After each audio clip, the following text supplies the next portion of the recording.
Capítulo 6. Lo que no engaña. Un rasgo precioso de Ferenczi. La angustia está enmarcada. La angustia no sin objeto. De la angustia a la acción. Demandas del Dios de los judíos. Así pues, lo que evoco aquí para ustedes no es metafísica. Es más bien un lavado de cerebro. Este término yo me había permitido emplearlo hace algunos años, antes de que la actualidad lo favoreciera. Lo que pretendo es, gracias a un método, enseñarles a reconocer en el lugar adecuado lo que se presenta en su experiencia. Por supuesto, la eficacia de lo que pretendo hacer solo se comprueba en la experiencia. A veces se me ha podido objetar la presencia en mi enseñanza de algunos a quienes tengo en análisis. Después de todo, la legitimidad de la coexistencia de estas dos relaciones conmigo, una en la que se me oye y otra en las que se hacen oír por mí, solo puede juzgarse desde el interior. Lo que aquí les enseño puede efectivamente facilitar a cada uno y, por lo tanto, también a quien trabaja conmigo el acceso al reconocimiento de su propio camino. A este respecto hay, sin duda, un límite donde el control externo se detiene. Pero no es un mal signo ver quienes participan de estas dos posiciones. Aprenden, por lo menos, a leer mejor. Lavado de cerebro. He dicho, ciertamente, mostrarles que sé reconocer en lo que dicen aquellos a quienes analizo algo distinto de lo que hay en los libros es ofrecerme a ese control. Inversamente, para ellos, lo es mostrar que saben reconocer en los libros lo que hay efectivamente en los libros. Por eso no puedo más que aplaudirme ante un pequeño signo como uno. Reciente que me fue dado por boca de alguien a quien tengo en análisis. No se le escapó, en efecto, el alcance de un rasgo que se puede pescar al vuelo en un libro de Ferenczi, cuya traducción apareció recientemente, muy tarde. El título original de la obra es Besu Egnier Genita Theorie, o sea, investigación con toda exactitud de una teoría de la genitalidad y no de los orígenes de la vida sexual, que es como la traducción lo ha diluido. Este libro, seguramente, por un lado, produce alguna inquietud para quienes saben escuchar. Hace tiempo indiqué en él lo que en algún caso puede participar del delirio. Pero al ser portador de una enorme experiencia, de todas formas, con todos sus rodeos, permite extraer más de un rasgo para nosotros precioso. Estoy seguro de que a el propio autor no le da todo el énfasis que merece, dado que su designio en su investigación es alcanzar una noción demasiado armonizante, demasiado totalizante de su objeto, a saber, la realización genital. He aquí en qué términos se expresa de paso el desarrollo de la sexualidad genital, cuyas grandes líneas acabamos de esquematizar en el hombre. Se trata del varón. Sufre en la mujer lo que se traduce como una interrupción bastante inesperada. Traducción del todo impropia, pues se trata en alemán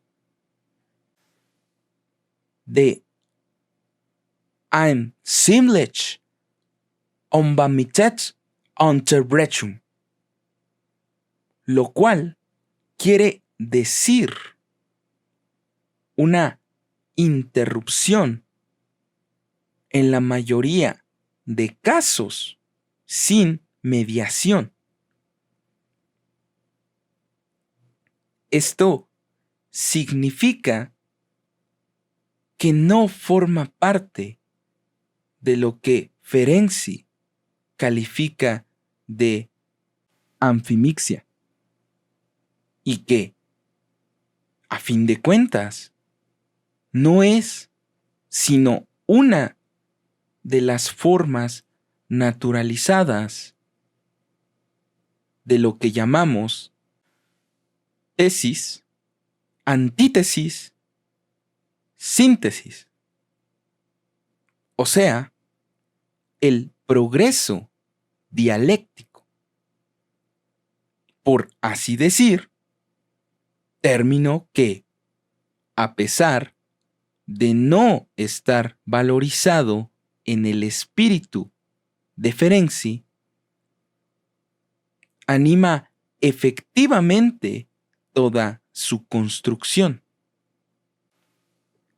Si la interrupción es llamada unbemittelter, es porque es lateral respecto a este proceso.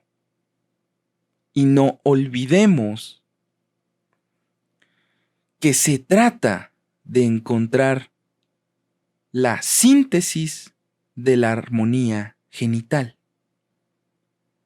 Hay que entender, pues, que está interrupción está más bien en un callejón sin salida, o sea, fuera de los progresos de la mediación.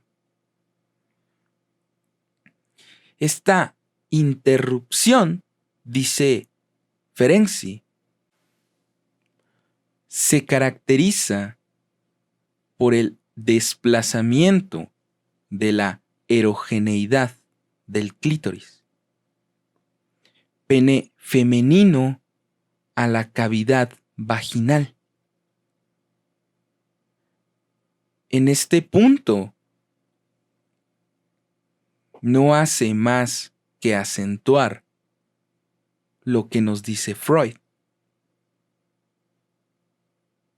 La experiencia analítica nos inclina, sin embargo, a suponer que en la mujer no solo la vagina, sino también otras partes del cuerpo pueden genitalizarse, como lo demuestra igualmente la histeria, en particular el pezón y su región circundante. Como ustedes saben, en la histeria hay todavía muchas otras zonas que están implicadas. Por otra parte, la traducción, a falta de seguir efectivamente eso tan precioso que aquí se nos aporta como material, se muestra imprecisa y en cierto modo borrosa. En alemán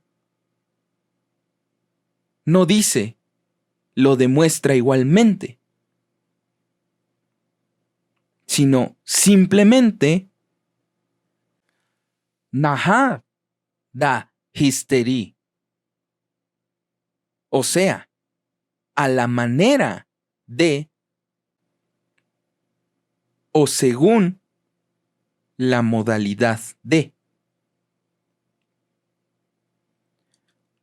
¿Qué significa esto para alguien que ha aprendido, ya sea aquí o en otro lugar, a escuchar, sino que la vagina entra en función en la relación genital mediante un mecanismo estrictamente equivalente a cualquier otro mecanismo histérico? ¿Y por qué sorprendernos? Nuestro esquema del lugar vacío en la función del deseo les permite, al menos, situar la paradoja en cuestión, que se define del siguiente modo. El lugar, la casa del goce, se encuentra normalmente, ya que lo está naturalmente, situado en un órgano que tanto la experiencia como la investigación anátomo-fisiológica les enseñan de la forma más certera que es insensible, en el sentido de que ni siquiera puede despertar a la sensibilidad por el sencillo hecho de que no está inervado. El lugar último del goce genital es un lugar. Esto no es un misterio en el que se pueden verter diluvios de agua hirviendo hasta una temperatura insoportable para cualquier otra mucosa, sin provocar reacciones sensoriales inmediatas. Es del todo pertinente situar tales correlaciones antes que entrar en el mito diacrónico de una supuesta maduración, el cual haría del punto de llegada, o sea, de la culminación de la función sexual en la función genital. El lugar de convergencia y de síntesis de todo aquello que hasta entonces se ha podido presentar como tendencias parciales.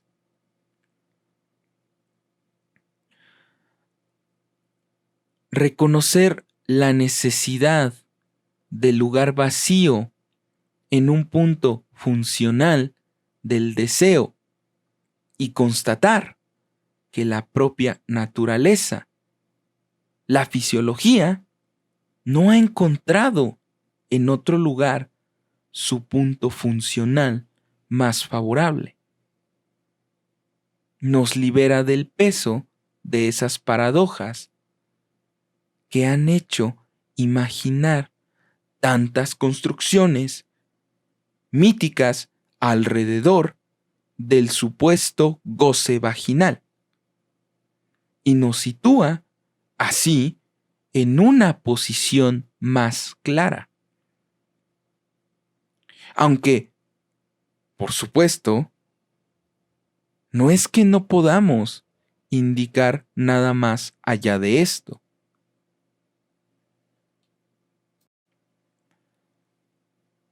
Quienes de entre ustedes asistieron a nuestro Congreso de Ámsterdam sobre la sexualidad femenina, recordarán que se dijeron muchas cosas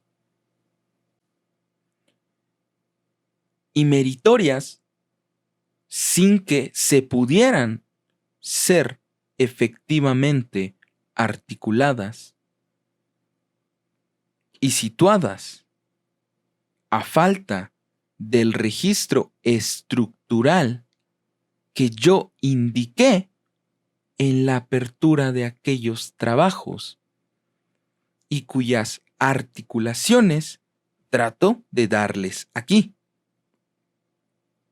Y sin embargo, cuán precioso resulta para nosotros saber lo que está en la pizarra, cuando se conocen todas las paradojas en las que se entra a propósito del lugar que se debe dar a la histeria en lo que se podría llamar la escala de las neurosis.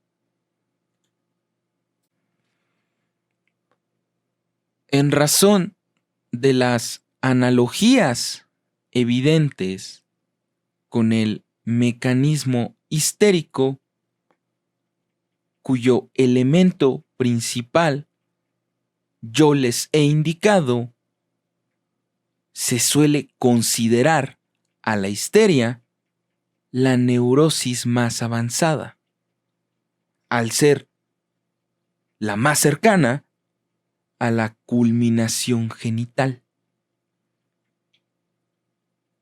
Según esta concepción diacrónica, tenemos que ponerla al término de la maduración infantil, pero también en su punto de partida, puesto que la clínica nos muestra que en la escala neurótica debemos considerarla, por el contrario, como la más primaria, pues sobre ella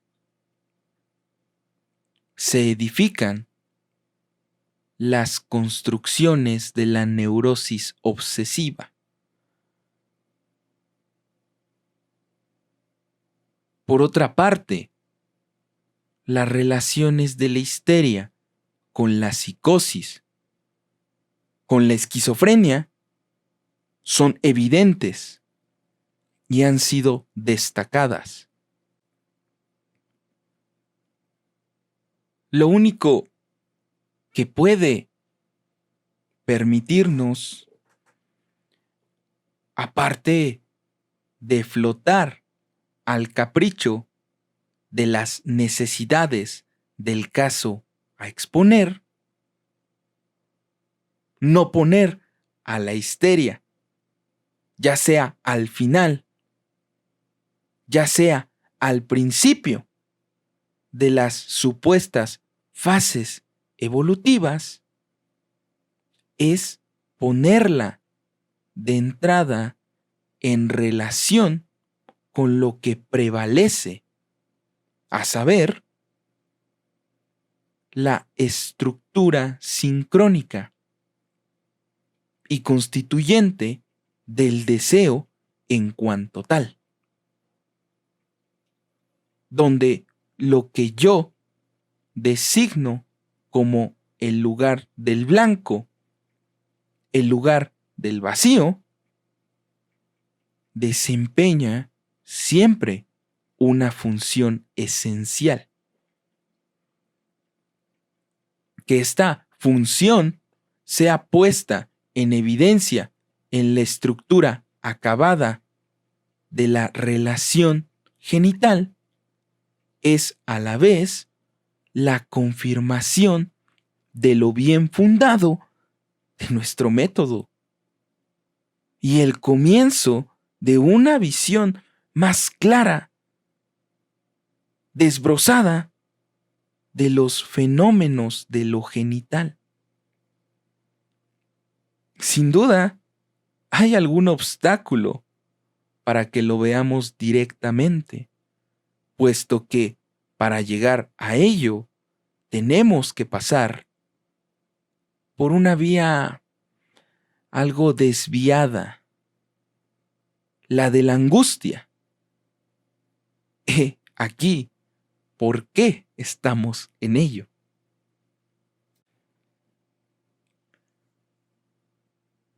Este momento en que se acaba con el año una primera fase de nuestro discurso es propicio para lo que subrayo, que hay una estructura de la angustia. Lo abordé para ustedes con ayuda de esa forma taquigráfica que está en la pizarra desde el comienzo de mi discurso y de las aristas vivas que aporta, que deben considerarse con todo su carácter específico. Sin embargo, todavía no he insistido lo suficiente en un punto.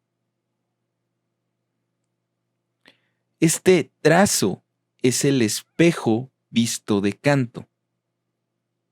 Ahora bien, un espejo no se extiende hasta el infinito. Tiene límites. Si se remiten ustedes al artículo del que está extraído este esquema, verán que doy cuenta de estos límites del espejo. Este espejo permite al sujeto ver un punto situado en el espacio que no le es perceptible directamente. Pero yo no me veo forzosamente a mí mismo o a mi ojo en el espejo, aunque el espejo me ayuda a percibir algo que de otro modo no vería. Lo que quiero decir con esto es que la primera cosa a plantear sobre la estructura de la angustia y que ustedes descuidan siempre en las observaciones porque están fascinados por el contenido del espejo y olvidan sus límites, es que la angustia está enmarcada. Quienes escucharon mi intervención en las jornadas provinciales consagradas al fantasma, intervención cuyo texto todavía espero que me remitan tras 2 meses y 1 semana, pueden recordar la metáfora que empleé, la de un cuadro que viene a situarse en el marco de una ventana. Técnica absurda, sin duda, si se trata de ver mejor lo que hay en el cuadro. Pero no se trata de esto. Cualquiera que sea el encanto de lo que está pintado en la tela, se trata de no ver lo que se ve por la ventana. A veces sucede que se ve aparecer en sueños y de un modo no ambiguo una forma pura, esquemática del fantasma. Tal es el caso en el sueño de la observación del hombre de los lobos. Si este sueño de repetición adquiere toda su importancia y Freud lo elige como central, es porque es el fantasma puro develado en su estructura.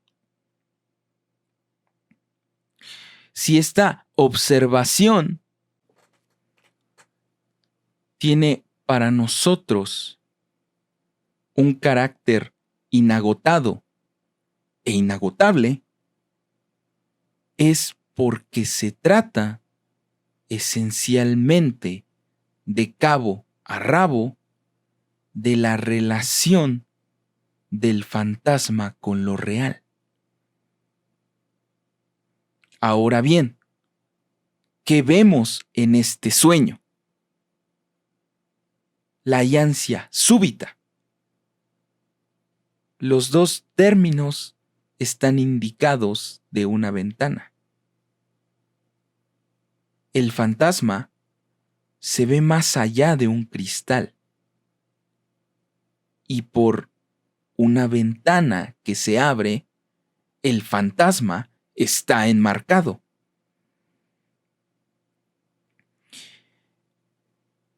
En cuanto a lo que ven ustedes más allá, reconocerán allí la estructura que es la que ven en el espejo de mi esquema.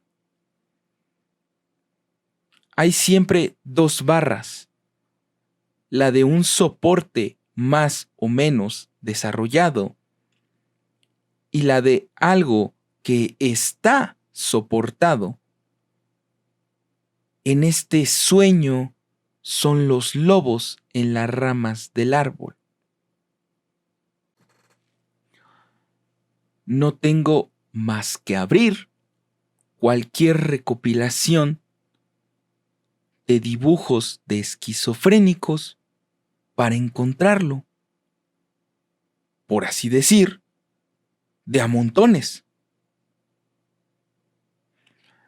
A veces encontrarán también algún árbol con algo en la cima.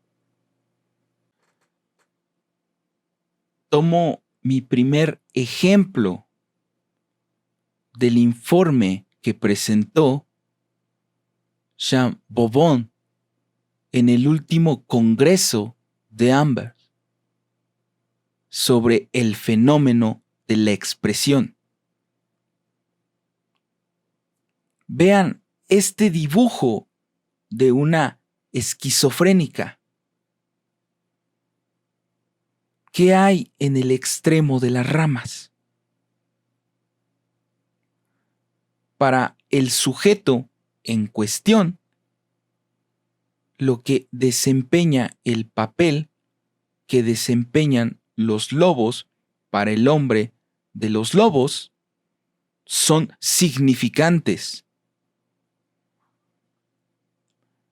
Más allá de las ramas del árbol, ella ha escrito la fórmula de sus secretos. Lo sono sempre vista.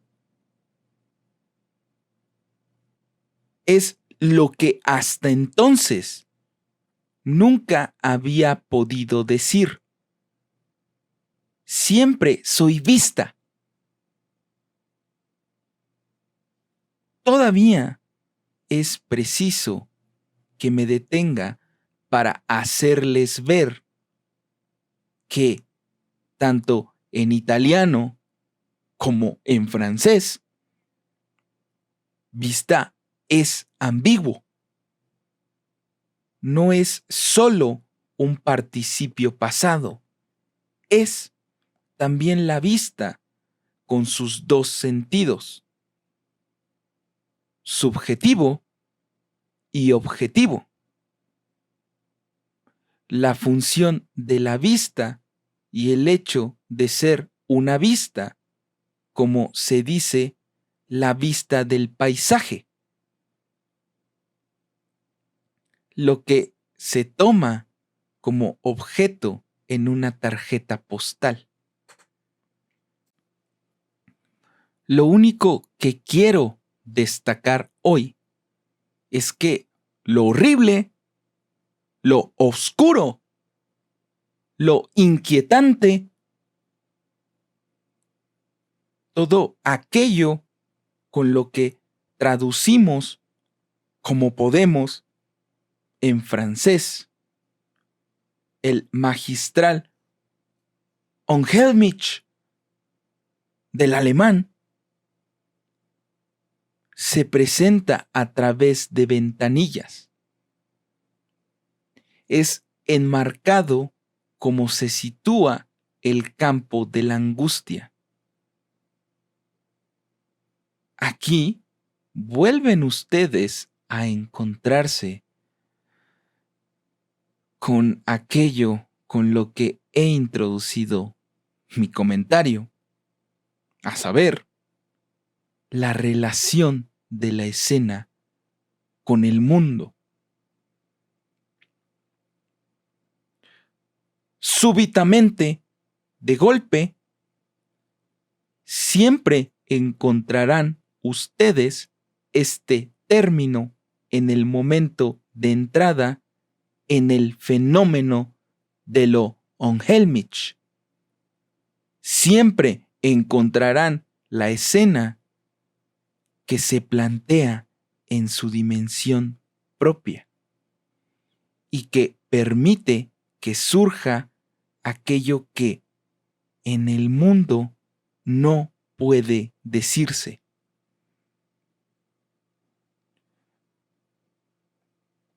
¿Qué esperamos cada vez que se levanta el telón, sino ese breve momento de angustia, ese que pronto se apaga,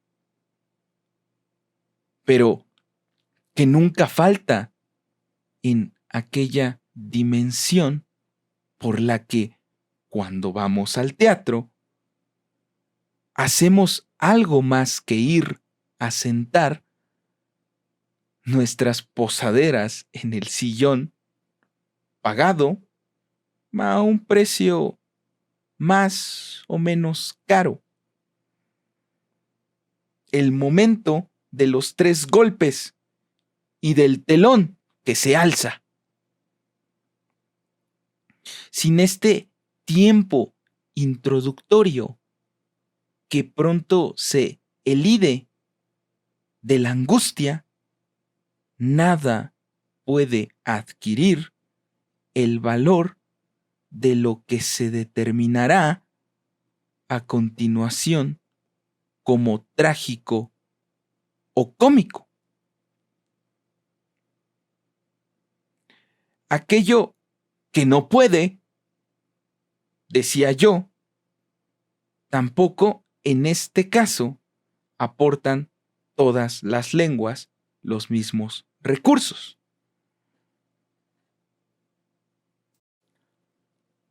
No se trata de Conen.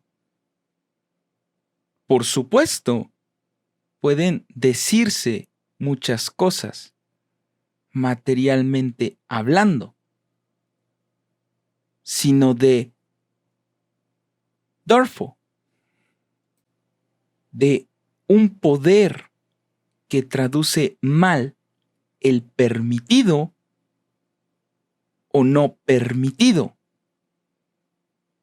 pues esta palabra se relaciona con una dimensión más original.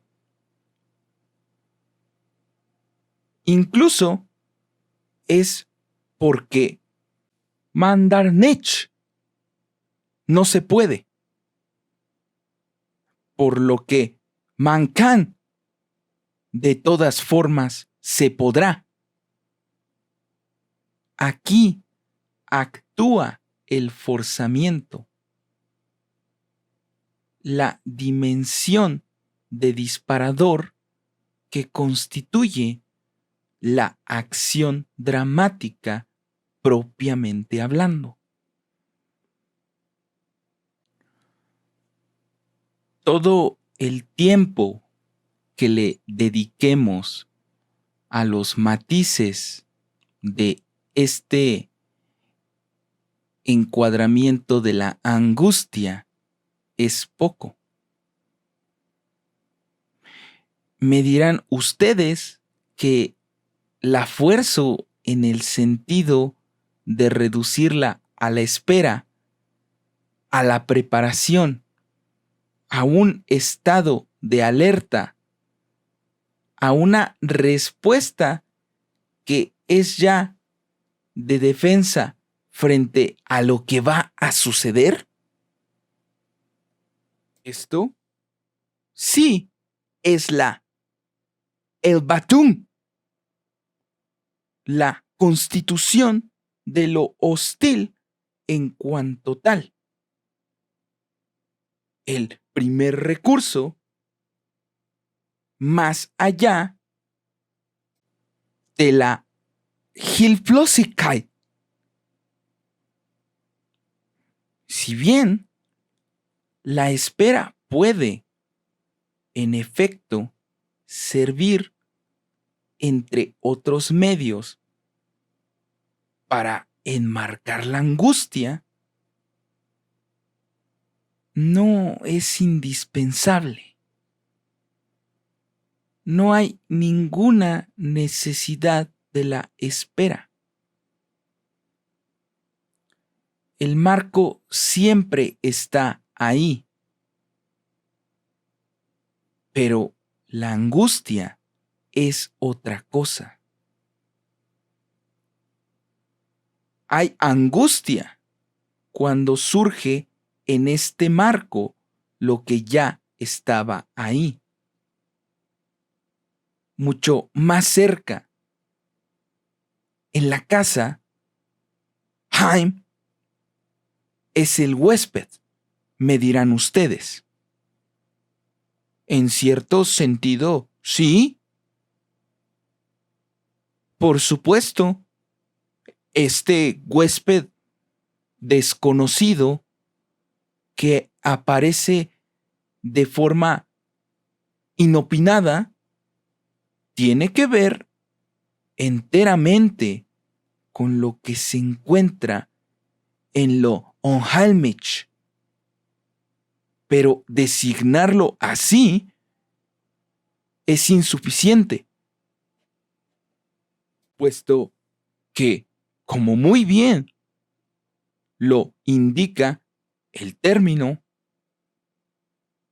por una vez, el término en francés, hot, este huésped, en su sentido corriente, es ya alguien bien trabajado por la espera.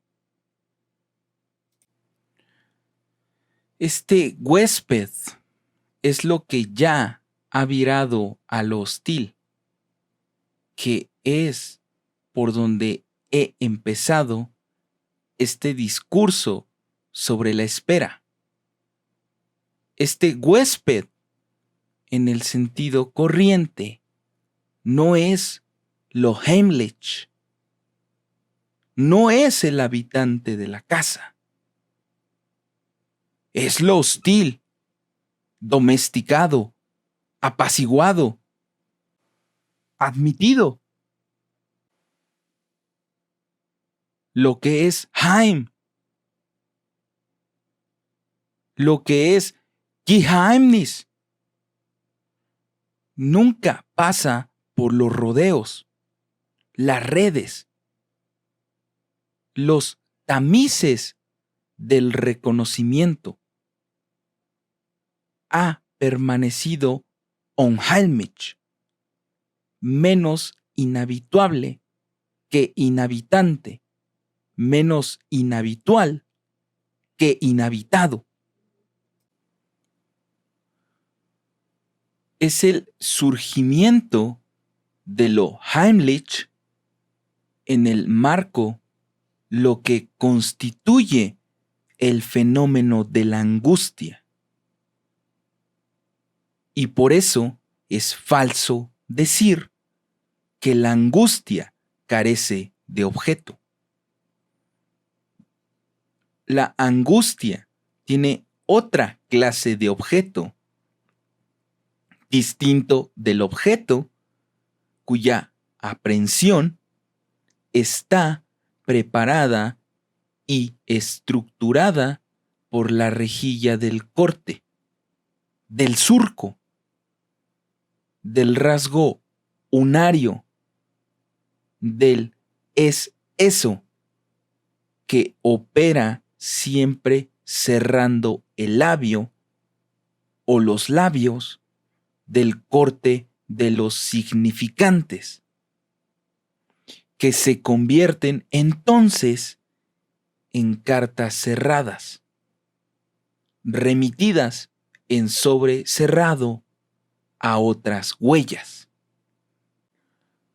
Los significantes hacen del mundo una red de huellas en la que el paso de un ciclo al otro es pues posible, lo cual significa que el significante engendra un mundo, el mundo del sujeto que habla, cuya característica esencial es que en él es posible engañar. La angustia es este corte neto sin el cual la presencia del significante, su funcionamiento, su surco en lo real es impensable. Es este corte que se abre y deja aparecer lo que ahora entenderán ustedes mejor. Lo inesperado,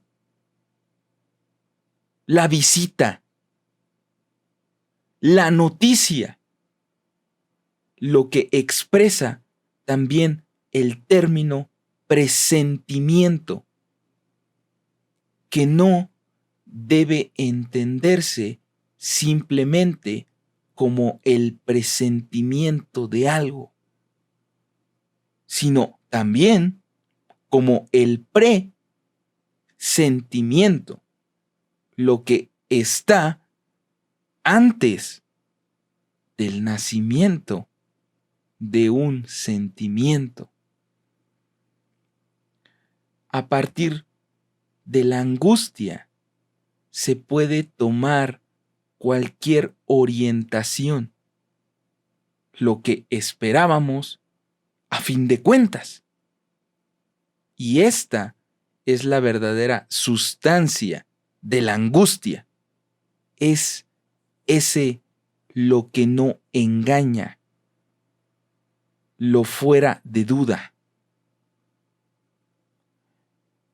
No se dejen llevar por las apariencias.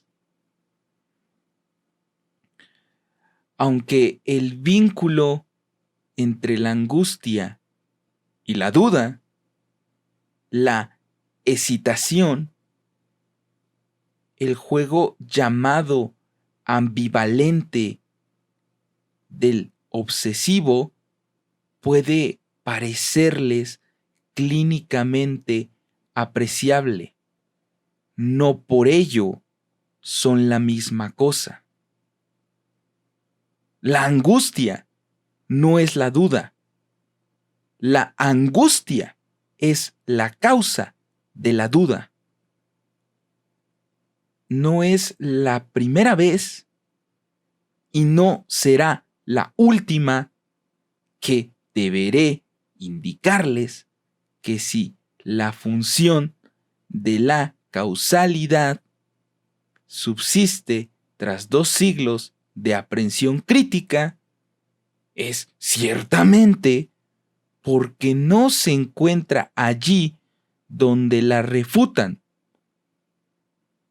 Si hay una dimensión en la que tenemos que buscar la verdadera función, el verdadero peso, el sentido de la subsistencia de la función de causa, es en la dirección de la apertura de la angustia. La duda, los esfuerzos que invierte, todo ello no es sino para combatir la angustia. Y precisamente mediante engaños es que se trata de evitar lo que en la angustia es certeza horrible. Pienso que en este punto ustedes me pueden detener para recordarme que más de una vez he planteado de formas aforísticas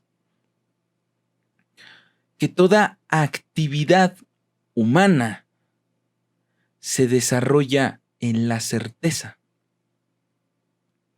o incluso que engendra certeza, o bien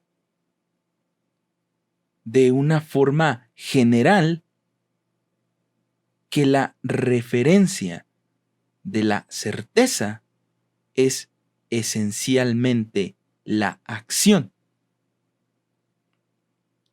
Pues bien, sí, seguro.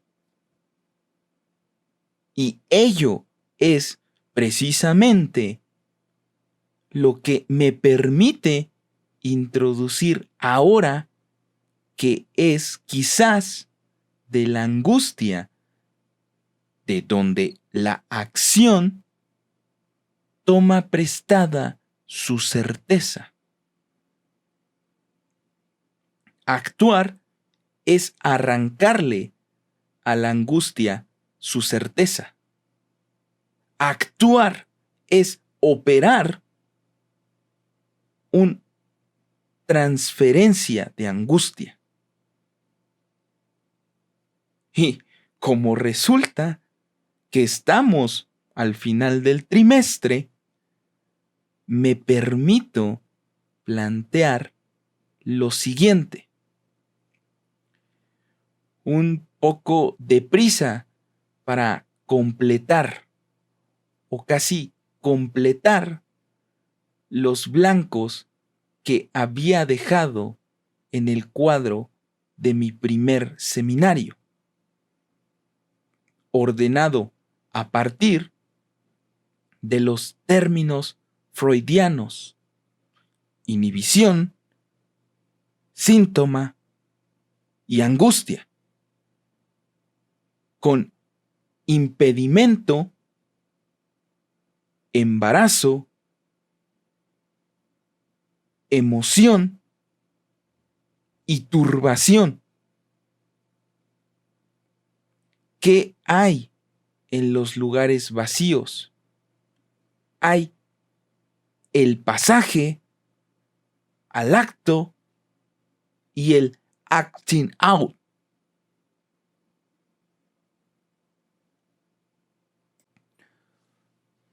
Hoy no tengo tiempo de decirles por qué.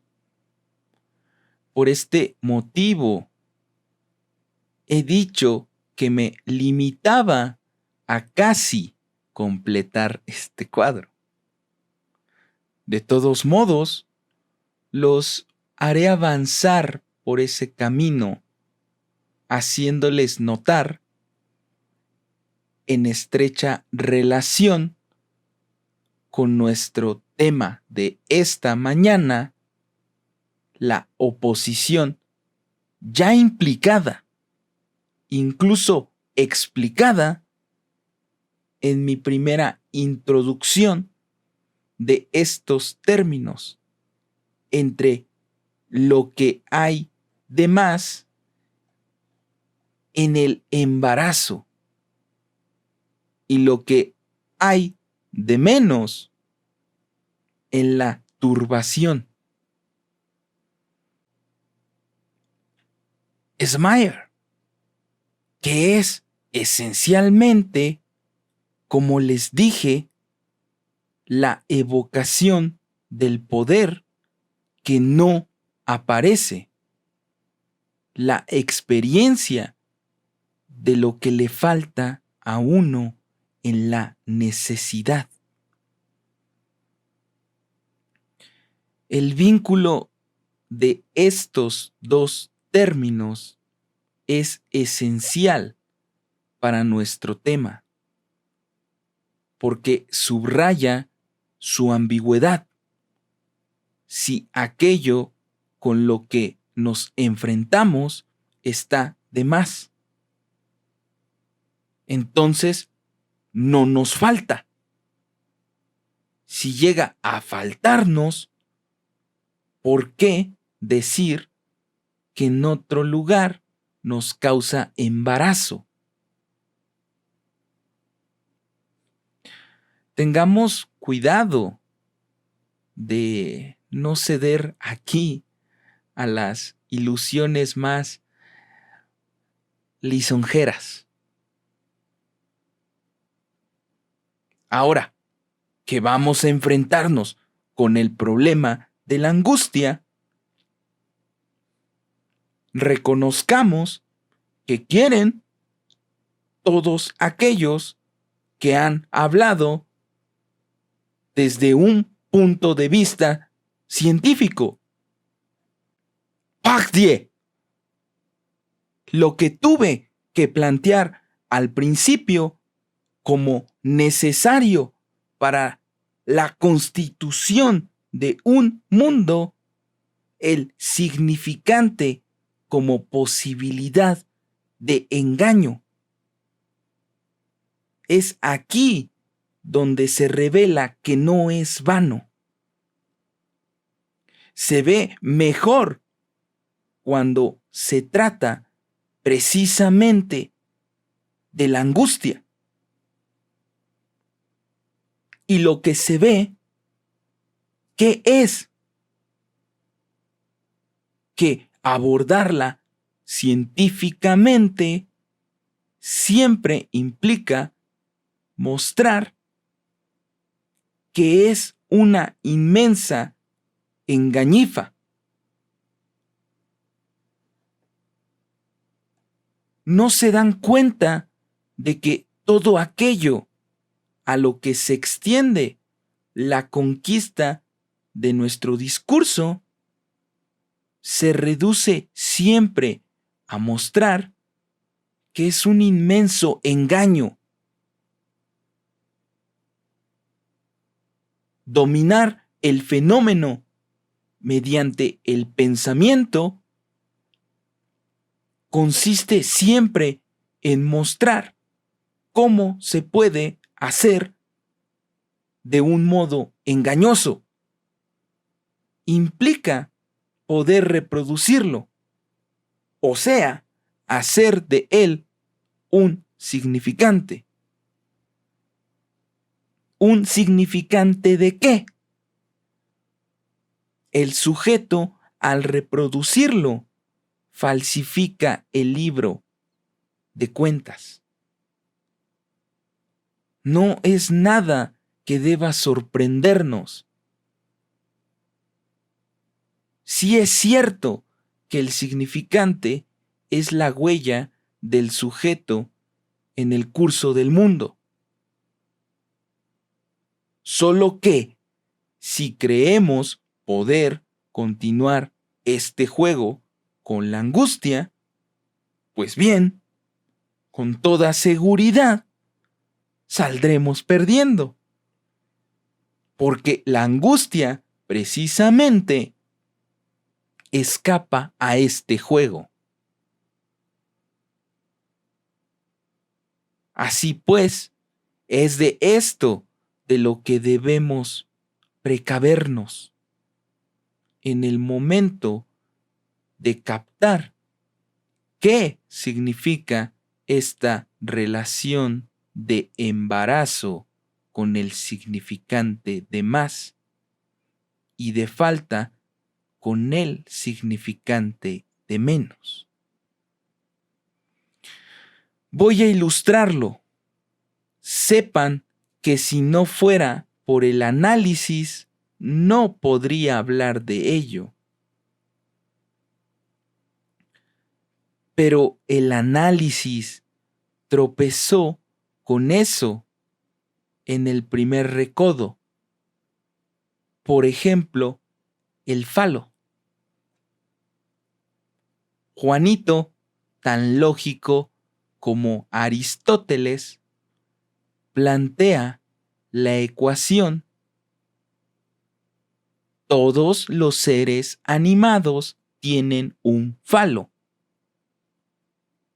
Supongo que me dirijo a gente que ha seguido mi análisis del comentario del análisis del caso de Juanito, y que también recuerdan lo que tuve cuidado de acentuar el año pasado sobre la proposición llamada afirmativa universal, a saber que no tiene otro sentido más que el de definición de lo real, a partir de lo imposible. Es imposible que un ser no tenga falo. Como ven ustedes, la lógica tiene, por lo tanto, esa función esencialmente precaria de condenar lo real a tropezar eternamente con lo imposible. No tenemos otra forma de aprenderlo más que avanzando de tropiezo en tropiezo. Ejemplo, hay seres vivos. Mamá, por ejemplo, que no tienen falo. Entonces es que no hay ser vivo. Angustia.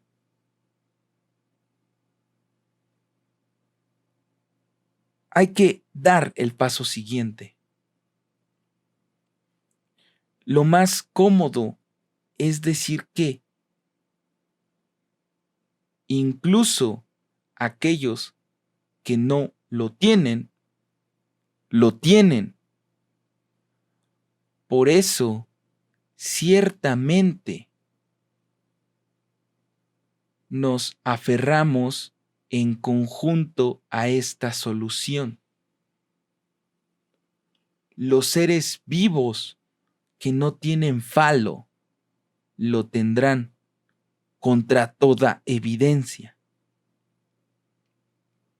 Si son seres vivos, es porque van a tener un falo que nosotros, psicólogos, llamaremos irreal y que será simplemente el falo significante. Así, de tropiezo en tropiezo, progresa. No me atrevo a decir el conocimiento, pero sí, seguramente, la comprensión.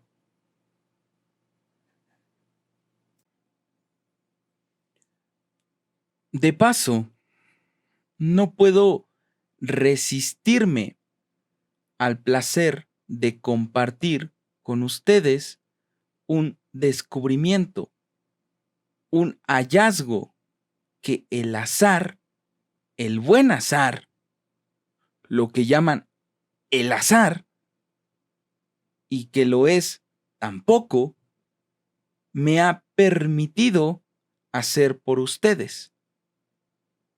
Apenas este fin de semana, en un diccionario de slang. Por Dios, me ha costado tiempo. Pero qué bella es la lengua inglesa.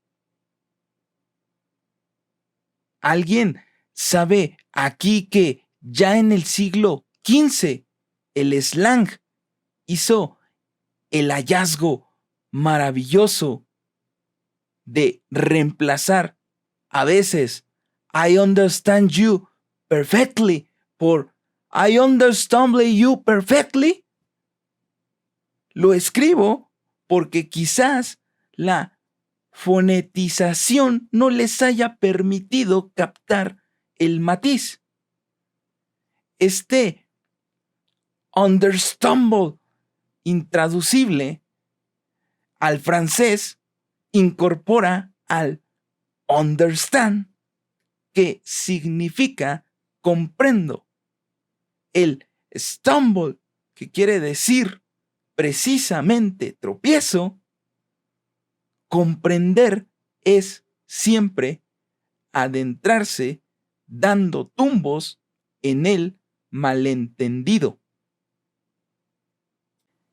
La psicología clásica enseña que la trama de la experiencia se compone de lo real y de lo irreal, y que los hombres están atormentados por lo irreal en lo real. Si así fuera, sería del todo vano esperar desembarazarse de ello, por la razón de que la conquista freudiana, por su parte, nos enseña que lo inquietante es que en lo irreal, lo que los atormenta es lo real. Su preocupación, Sorge, nos dice el filósofo Heidegger. Por supuesto, pero he aquí que hemos avanzado mucho. ¿Es esto la última palabra? Antes de agitarse, de hablar, de ponerse a trabajar, la preocupación está supuesta. ¿Qué significa esto? ¿No se ve que ahí estamos ya en el plano de un arte de la preocupación? El hombre es evidentemente un gran productor de algo que le concierne y que se llama preocupación. Pero en tal caso, prefiero saberlo por un libro santo que es al mismo tiempo el libro más profanador que existe, llamado Eclesiastes. Este título es la traducción griega llevada a cabo por los 70 del término Kohelet, Hapax, término único empleado en esta única oportunidad que viene de Kahal, asamblea. Kohelet es a la vez una forma abstracta y femenina. La virtud aglutinante propiamente dicha, la eclesia, si ustedes quieren, más que el Eclesiastes. ¿Qué nos enseña este libro que he llamado libro sagrado y el más profano? El filósofo tropieza cuando lee en el no sé qué epicurio.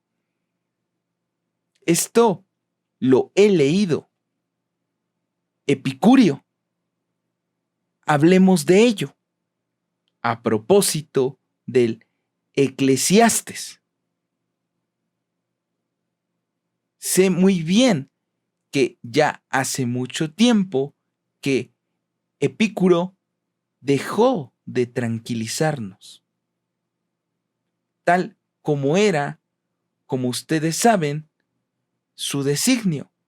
Pero decir que el Eclesiastes haya tenido por un solo instante la oportunidad de producirnos el mismo efecto, eso es ciertamente no haberlo abierto siquiera.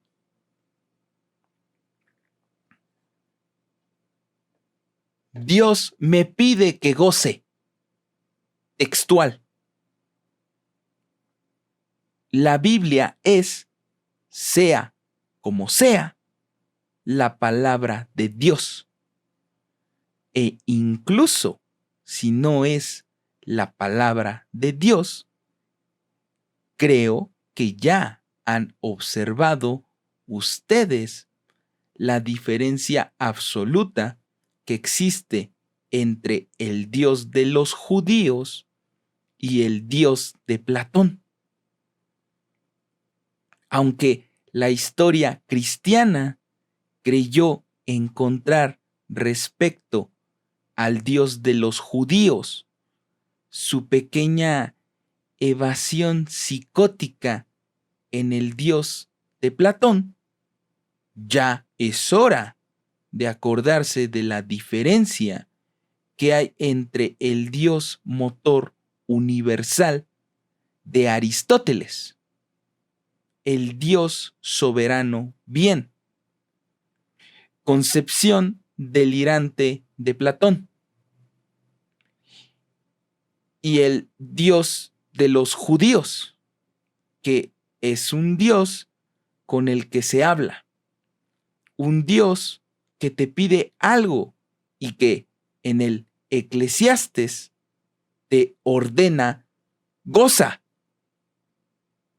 Esto es verdaderamente el colmo.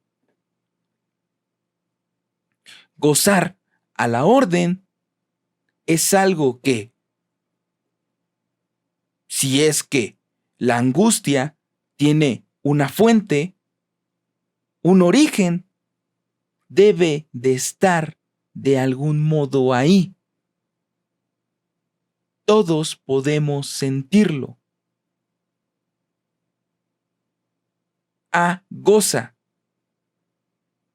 Solo le puedo responder una cosa: oigo. Pero naturalmente no por eso gozo con tanta facilidad.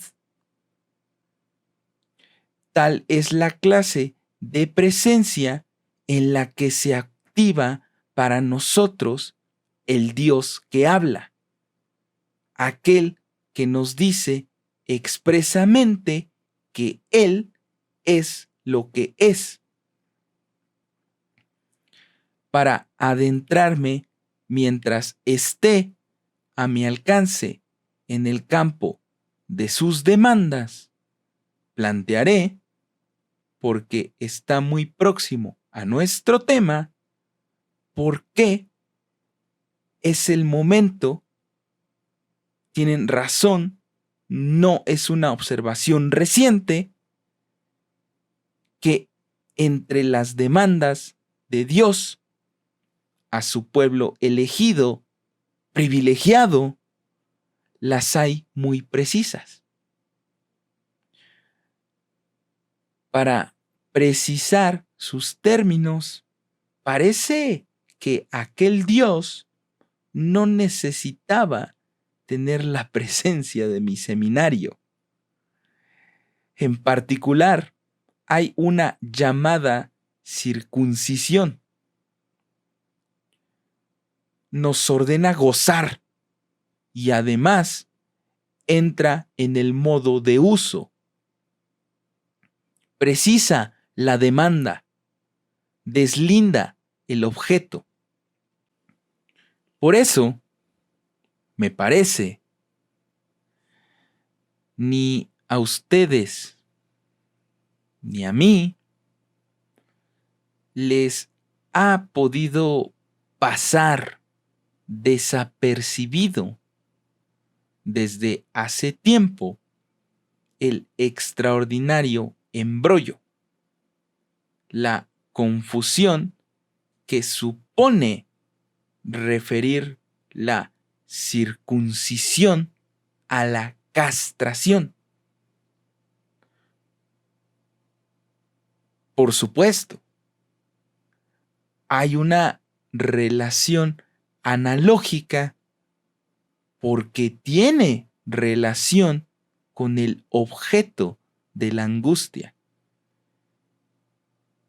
Pero decir que la circuncisión es su causa, su representante, el análogo de lo que llamamos la castración, y su complejo es cometer un grosero error,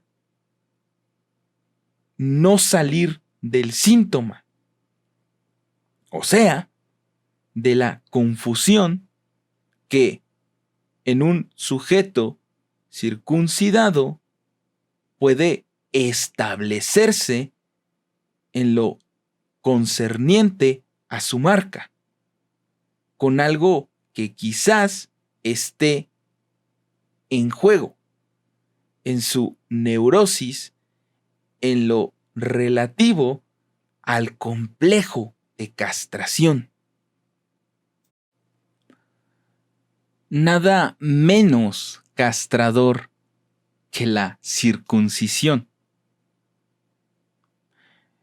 Cuando se hace bien, no podemos negar que el resultado es más bien elegante, sobre todo al lado de aquellos sexos masculinos de la Magna Grecia, que los anticuarios, con el pretexto de que soy analista, me traen de a montones y a domicilio. Mi secretaria se los devuelve y los veo marcharse por el patio cargados con una maleta llena de esos sexos en los que debo decir que la fimosis siempre se acentúa de una forma particularmente repugnante. Hay, de todos modos, en la práctica de la circuncisión, algo saludable desde el punto de vista estético.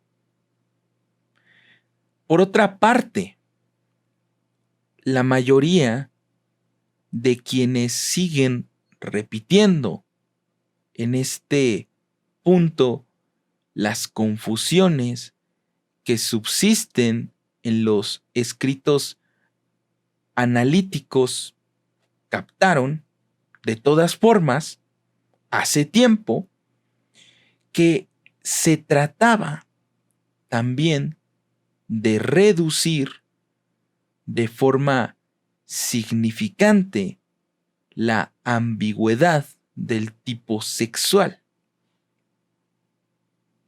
Soy la herida y el cuchillo, dice en algún lugar Baudelaire. Pues bien, ¿por qué considerar como la situación normal ser al mismo tiempo el dardo y la vaina? La práctica ritual de la circuncisión no puede sino engendrar una repartición saludable en cuanto a la división de los roles. Estas observaciones, como ustedes ya deben advertir, no son laterales. La circuncisión ya no puede parecerles un capricho ritual, porque se ajusta a lo que les enseño a considerar en la demanda, o sea, la circunscripción del objeto y la función del corte. Lo que el Dios pide como ofrenda de esta zona delimitada aísla el objeto tras haberlo circunscrito. El hecho de que después de esto, quienes se reconocen en este signo tradicional no vean menguar su relación con la angustia. Quizás todo lo contrario es una cuestión. Uno de aquellos a quienes nos referimos, y dada mi asistencia, esto no es no designar a nadie, me llamó un día en una nota privada, el último de los caballeros cristianos. Tranquilícense. Si puede ocurrir que me entretenga con alguna investigación jugando para hablar con propiedad, con el cálculo de los significantes, mi gematría no se perderá en su cómputo. Nunca me hará confundir. Si ustedes me permiten, mi vejiga con la linterna del conocimiento. Más bien, si esta linterna demuestra ser una linterna sorda, me hará reconocer allí, si es preciso, mi vejiga. Pero más directamente que Freud, ya que vengo detrás de él, interrogo a su Dios. ¿Qué voy? Dicho de otra manera, ¿cuál es la relación del deseo con la ley? Pregunta siempre elidida por la tradición filosófica, pero que Freud respondió. Y ustedes viven de ello, aunque, como el resto del mundo, todavía no se han dado cuenta. Respuesta es la misma cosa.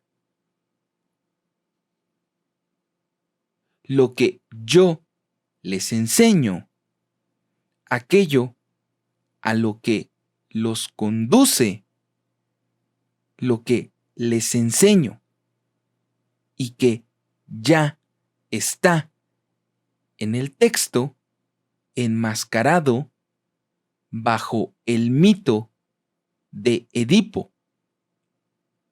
Es que esos términos que parecen plantearse en una relación de antítesis, el deseo y la ley, no son sino una y la misma barrera que nos cierra el acceso a la cosa. Volense, nolense, deseando, me adentro en el camino de la ley. Por eso, Freud relaciona el origen de la ley con el inaprensible deseo del Padre. Pero, ¿a dónde los conduce a ustedes su descubrimiento y toda la investigación analítica?